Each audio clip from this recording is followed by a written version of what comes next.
नमस्कार सभी अध्यापक और छात्रों। आज हम कक्षा 10वीं विषय हिंदी के 8वीं कविता गजल यह देखने वाले हैं। इसके कवि मानिक वर्मा हैं। गजल यह एक फारसी विधा है। इसमें 5 से 17 शब्द होते हैं।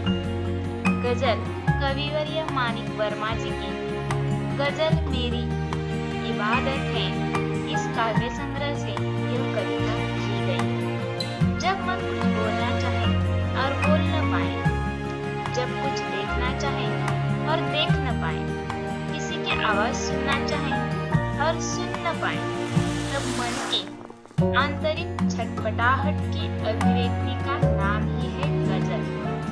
नए जमाने की खूबसूरत शायराना तजुर्बों में रची बसी ऐसी ही एक है गजल, जिसमें गजलकार ने एक संदेश देते हुए कहा है कि रूप रंग की सुंदरता से भी अधिक महत्वपूर्ण है हमारे कर्म।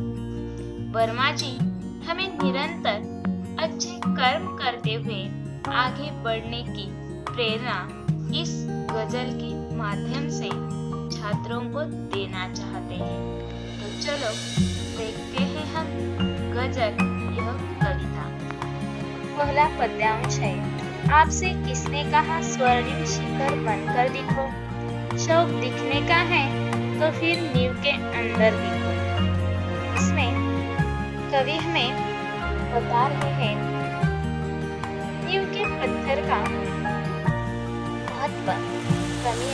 कवि समझाते हुए कह रहे हैं कि हमारे कर्म नींव के पत्थर जैसे होने चाहिए, जो स्वर्णिम शिखर को भी चमकने में आधार दे।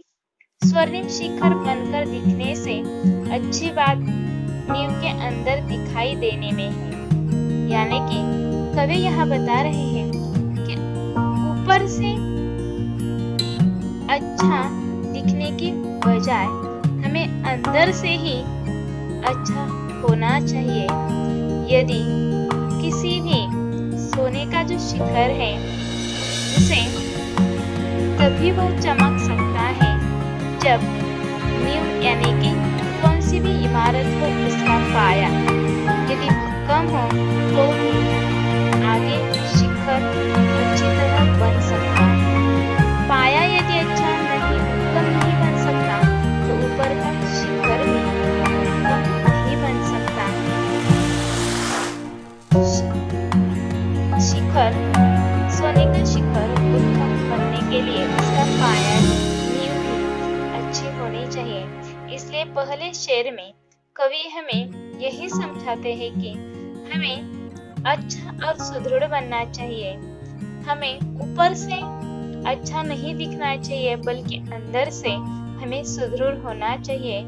यही पहले दो पंक्तियों। आगे की पंक्तियां हैं। चल पड़ी तो गर्द बनकर आसमानों पर लिखो, और अगर बैठो कहीं तो मील का पत्थर दिखो। इन पंक्तियों में कठिन शब्द है गर्द, गर्द यानी कि धूल।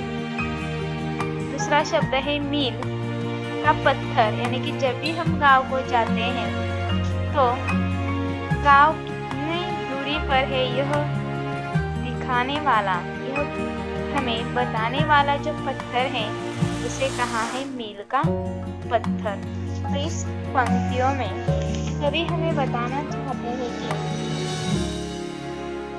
अगर हम धूल बनकर चल ही पड़े तो आसमान पर अपने कर्म की दास्तां लिखनी चाहिए। यानी कि हमें जीवन में श्रेष्ठ कर्म करने चाहिए। और अगर हम कुछ भी न करें, सिर्फ बैठे रहें तो भी बैठकर भी हम कुछ अच्छा काम कर सकते हैं। उसके लिए कवि ने उदाहरण दिया है मील के पत्थर का। यह जो मील का पत्थर है वह एक ही जगह पे बैठा रहता है, लेकिन वह बैठकर अच्छा कर्म करता है। मील का जो पत्थर पत्थर है वह पथिक को धीरज देने के लिए या आगे बढ़ने के लिए पथिक को वह प्रेरणा देता है। इस तरह इस पद्यांश में कवि हमें बता रहे हैं कि हमें सदैव क्रियाशील रहना चाहिए, दूसरों की मदद करनी चाहिए, हमारे कर्म की ख्याति आसमान तक पहुंचनी चाहिए, आसमान पर हमारे कर्म की ख्याति लिखनी चाहिए, इतना अच्छा कर्म हमें करना चाहिए। यही इस पद्यांश में कवि ने बताया है। आगे की पंक्तियां हैं, सिर्फ देखने के लिए दिखना कोई दिखना नहीं, आदमी हो तुम अगर तो आदमी बनकर दिखो। इस पद्यांश में कवि हमें बता रहे हैं कि हमें आगे बढ़ना चाहिए। कौन सा काम करते वक्त आदमी के अंदर जो अच्छे गुण होने चाहिए वह हमारे पास होने चाहिए।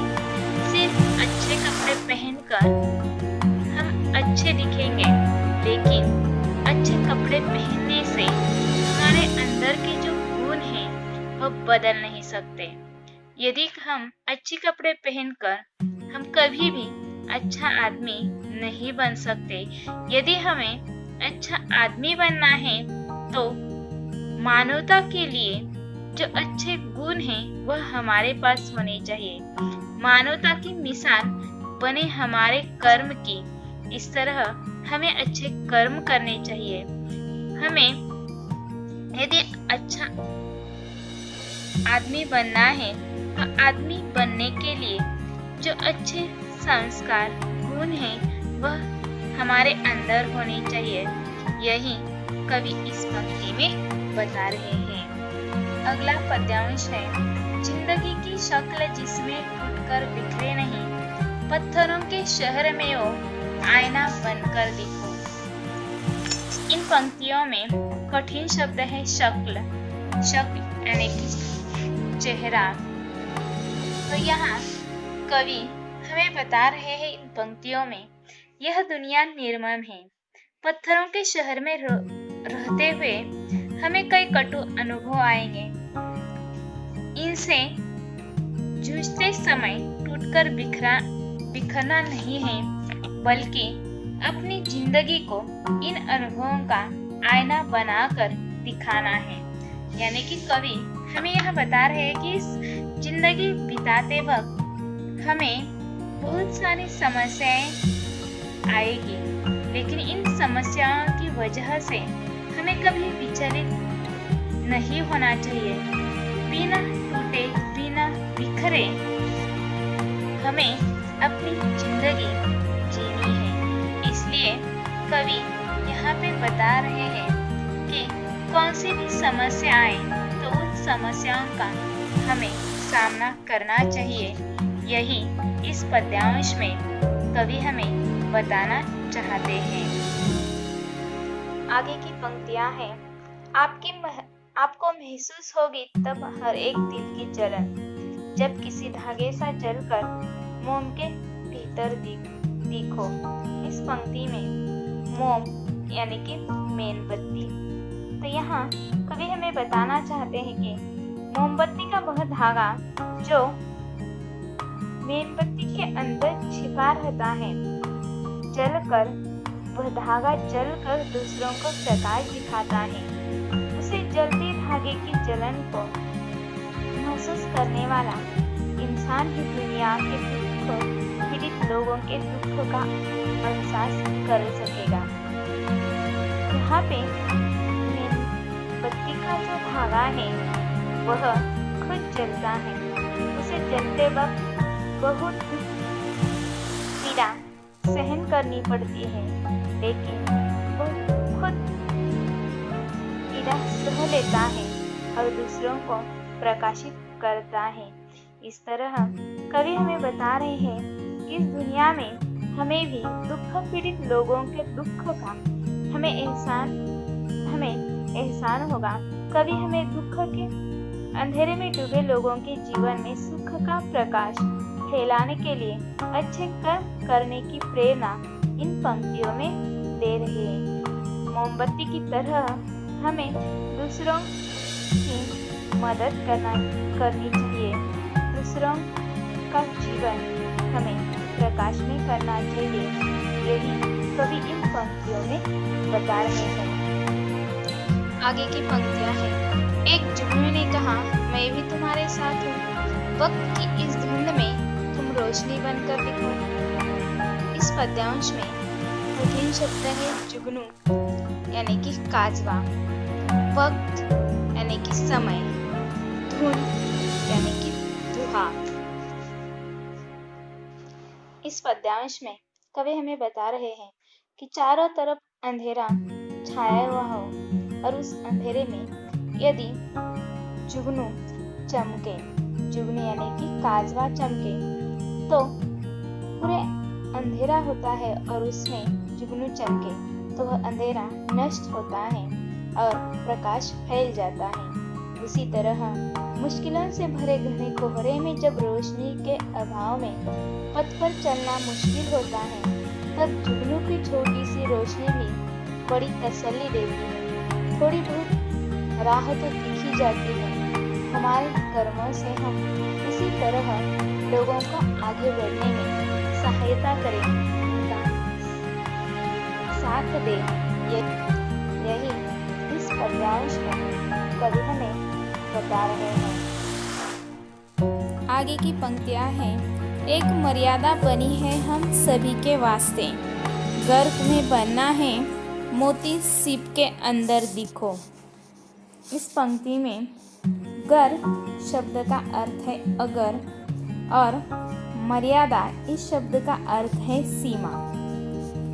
तो इस पंक्ति में माणिक वर्मा जी हमें बता रहे हैं कि हमारी कर्मभूमि जो है वह सीमित है, लेकिन इस सीमित क्षेत्र में भी हमारे जो कर्म हैं वह मोती की तरह होना चाहिए, क्योंकि यह जो मोती है वह सीप के अंदर दिखाई देता है।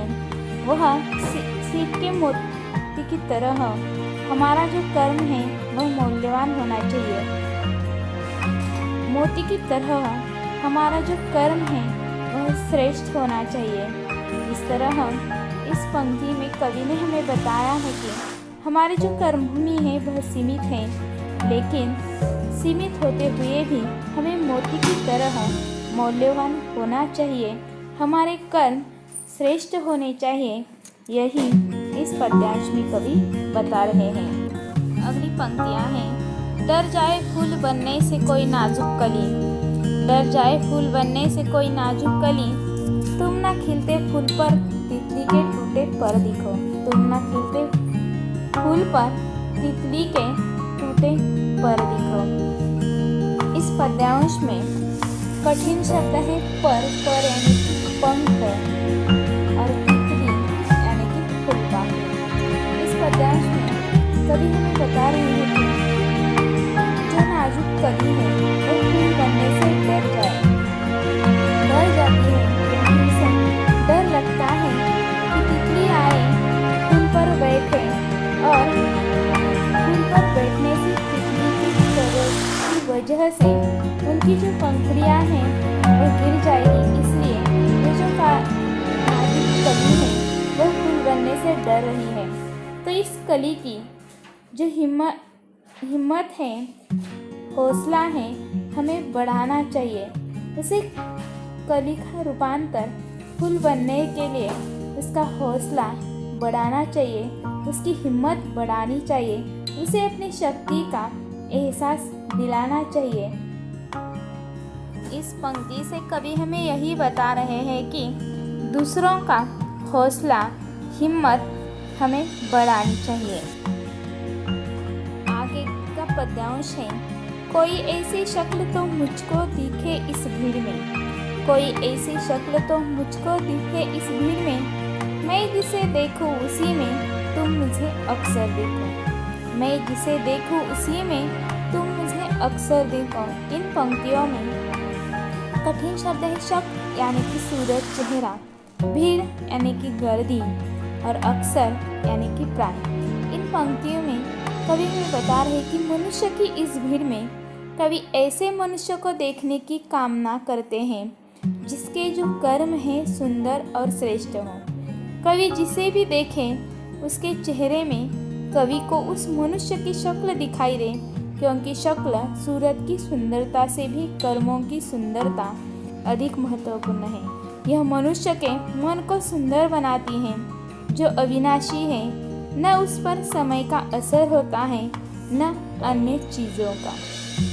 तो इन पंक्तियों में कवि हमें यही बता रहे कि हमें अपने कर्म इस तरह होना चाहिए कि बहुत सारी भीड़ हो और उस भीड़ में सभी लोग सिर्फ हम ही देखें, अपने कर्मों को ही देखें। इसलिए हमें अपने कर्म जो है वह सुंदर और श्रेष्ठ बनाना चाहिए। इस तरह पूरे गज़ल में माणिक वर्मा जी ने हमें यही संदेश दिया है कि हमें जीवन में निरंतर अच्छे कर्म करते हुए आगे बढ़ना चाहिए।